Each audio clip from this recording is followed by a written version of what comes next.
Hello दोस्तों, up to date facts की full day news series पे आप सभी का स्वागत है। दोस्तों, यहाँ पे आपको देश और दुनिया की इंपॉर्टेंट खबरें शॉर्ट में बताई जाती हैं। तो चलिए चलते हैं आज की खबरों की तरफ। अहमदाबाद में चल रहे भारत ऑस्ट्रेलिया टेस्ट सीरीज के 4th टेस्ट के पहले दिन पीएम मोदी और Australian prime minister Anthony Albanese cricket enjoy करने के लिए स्टेडियम पहुंचे। दोनों लीडर्स ने दोनों टीम्स के कैप्टन समेत सभी प्लेयर्स के साथ मुलाकात की। ऑस्ट्रेलिया इंडिया फ्रेंडशिप के 75 वर्षों को सेलिब्रेट करने के लिए दोनों लीडर्स यहां पहुंचे थे। मैच से पहले छोटा सा कल्चरल प्रोग्राम भी रखा गया था। पहले दिन का खेल खत्म होने तक ऑस्ट्रेलिया ने 4 विकेट के नुकसान पर 255 रन बना लिए थे। German luxury car brand Mercedes Benz ने भारत में अपने सभी मॉडल्स के प्राइसेस को 2 लाख से लेकर 12 लाख रुपए तक बढ़ाने का फैसला किया है। पिछले 3 महीनों में मर्सिडीज बेंज का ये दूसरा प्राइस हाइक है। दोस्तों, भारत के इसरो और यूनाइटेड स्टेट्स के नासा द्वारा जॉइंटली डेवलप किए गए अर्थ ऑब्जर्वेशन सैटेलाइट निसार को यूनाइटेड स्टेट्स एयरफोर्स के C-17 एयरक्राफ्ट के जरिए बेंगलुरु लाया गया है। निसार का full form NASA ISRO synthetic aperture satellite है और यह साल 2024 में लॉन्च किया जाएगा। दोस्तों, मध्य प्रदेश, राजस्थान और महाराष्ट्र के कुछ इलाकों में पिछले हफ्ते बारिश और ओले पड़ने से फसलें बर्बाद हो गई हैं। किसानों का कहना है कि वो जो कुछ अपने फसलों को बचाने के लिए कर सकते थे उन्होंने किया, लेकिन नेचर के आगे वो बेबस हैं। किसानों ने सरकार से सर्वे और कॉम्पेंसेशन की मांग की है। आज़ादी के पहले भी और अब भी हमारे किसान लगातार इस समस्या से जूझ रहे हैं। दोस्तों, इस साल होली के मौका पर सिर्फ कानपुर शहर के ही अलग अलग इलाकों में रोड एक्सीडेंट्स में 11 लोगों की मौत हुई और 28 जख्मी हुए।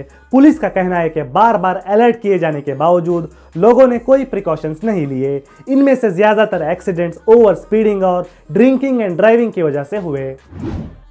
दोस्तों, नॉर्थ ईस्टर्न गोवा की महादाई वाइल्ड लाइफ सेंचुरी के जंगलों में पिछले 6 दिनों से आग लगी हुई है। इंडियन नेवी और स्टेट डिजास्टर रिस्पांस फोर्स आग बुझाने में लगी हुई हैं। पाकिस्तान के शहर हैदराबाद में कल रात होली के बाद एक हिंदू डॉक्टर धर्मदेव राठी का उनके ड्राइवर हनीफ ने गला काटकर कत्ल कर दिया है। पीएम मोदी के साथ मीटिंग के दौरान Australian prime minister Anthony Albanese ने आज कहा है कि इंडियन कॉलेजेस एंड यूनिवर्सिटीज में कंप्लीट की गई डिग्रीज अब ऑस्ट्रेलिया में रिकॉग्नाइज की जाएंगी और ऑस्ट्रेलिया में कंप्लीट की गई डिग्रीज इंडिया में रिकॉग्नाइज की जाएंगी। Experienced Bollywood actor, director, producer और कॉमेडियन सतीश कौशिक का आज गुरुग्राम में 66 साल की उम्र में हार्ट अटैक की वजह से निधन हुआ है। अफगानिस्तान के बल्ख प्रोविंस की कैपिटल मज़ार-ए शरीफ के गवर्नर ऑफिस में आज हुए एक बॉम्ब ब्लास्ट में बल्ख के तालिबान गवर्नर दाऊद मुजम्मिल समेत 3 लोगों की मौत हुई है। अफगानिस्तान में आज 4.7 मैग्नीट्यूड के भूकंप के झटके भी महसूस किए गए हैं। दोस्तों, कल रात यूक्रेन के 10 अलग अलग रीजन्स पर हुए रशियन मिसाइल अटैक्स में 6 लोगों की मौत हुई है। इससे पहले ऐसा नाइट मिसाइल अटैक फरवरी 16 को किया गया था। अक्टूबर 2022 से रशिया यूक्रेन के पावर फैसिलिटीज पर मिसाइल अटैक्स कर रहा है। कल रात भी यूक्रेन के ज़ैपोरिज़्ज़ा न्यूक्लियर पावर प्लांट पर हुए अटैक्स की वजह से पावर प्लांट को पावर ग्रिड से डिस्कनेक्ट करना पड़ा था। ये सही से नहीं कहा जा सकता कि यह हमला किसने किया था, क्योंकि यह पावर प्लांट रशिया के कंट्रोल में है। कुछ समय पहले अमेरिका के वर्जीनिया स्टेट के रिचनेक एलिमेंट्री स्कूल में एक 6 साल के बच्चे ने अपनी टीचर को गोली मार दी थी। कोर्ट ने इस बच्चे पर कोई भी चार्ज नहीं लगाया है और वैसे भी एक 6 साल के बच्चे को कोई क्या सजा दे सकता है। जो भी हो, अमेरिका में गन वायलेंस रिलेटेड इंसिडेंट्स बढ़ रहे हैं और इसके लिए अमेरिका के गन कल्चर, लॉस और कोर्ट्स सभी जिम्मेदार हैं। दोस्तों, सीरिया के एलेप्पो इंटरनेशनल एयरपोर्ट पर रिसेंट इजरायली हमले की न्यूज़ सामने आई है। यूनाइटेड नेशंस ने इसराइल को क्रिटिसाइज करते हुए कहा है कि ऐसे वक्त में जब सीरियन अर्थक्वेक विक्टिम्स की मदद के लिए सीरिया में अच्छे कंडीशंस के एयरपोर्ट की सख्त ज़रूरत है, इसराइल का इस एयरपोर्ट पर हमला शर्मनाक है। दोस्तों, अफ्रीकन देश डेमोक्रेटिक रिपब्लिक ऑफ कॉन्गो के पूर्वी हिस्से में आने वाले मुकुंदी गांव में allied democratic forces ADF rebels के द्वारा किए गए आतंकी हमले में 36 लोगों की मौत हुई है। यूनाइटेड स्टेट्स के गायर्स इंस्टीट्यूट के रिसर्च में पाया गया है कि दुनिया के ओशियंस में प्लास्टिक के 170 ट्रिलियन टुकड़े तैर रहे हैं और अगर इन पर कोई एक्शन नहीं लिया गया तो 2040 तक ये नंबर ट्रिपल हो सकता है। दोस्तों, क्लाइमेट चेंज की ही बात को कंटिन्यू करते हैं।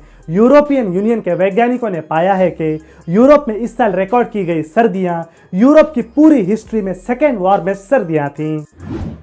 आज फ्रांस में फ्रेंच सेनेट ने देश में रिटायरमेंट की एज को 62 से बढ़ाकर 64 कर देने के बिल को पास किया है। इसी तरह यूरोप के और एक कंट्री जॉर्जिया में हैवी प्रोटेस्ट के बाद गवर्नमेंट ने रशियन लॉ कहे जाने वाले फॉरेन इन्फ्लुएंस बिल को वापस लिया है। साउथ अमेरिकन देश चिली की कैपिटल सांतियागो के आर्तुरो बेनितेज इंटरनेशनल एयरपोर्ट पर 10 आर्म्ड रॉबर्स ने मायामी से आए एक प्लेन से $32 मिलियन चुराने की कोशिश की।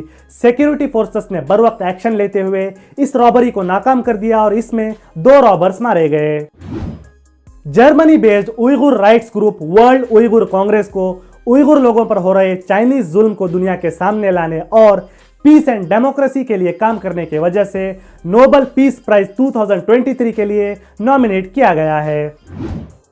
एशियन देश मलेशिया के ex prime minister Mohiuddin Yasin को आज करप्शन केस में गिरफ्तार किया गया है। दोस्तों, ये थी आज की फुल डे न्यूज। हम हर रात आपके सामने देश और दुनिया की इंपॉर्टेंट खबरों को कम से कम वक्त में बिना ड्रामे के सामने लाने की कोशिश करते हैं। अगर आपको हमारा काम पसंद आ रहा है तो हमारे वीडियो को लाइक और शेयर करें और हमारे चैनल को सब्सक्राइब करें। मिलते हैं अगली वीडियो में। धन्यवाद।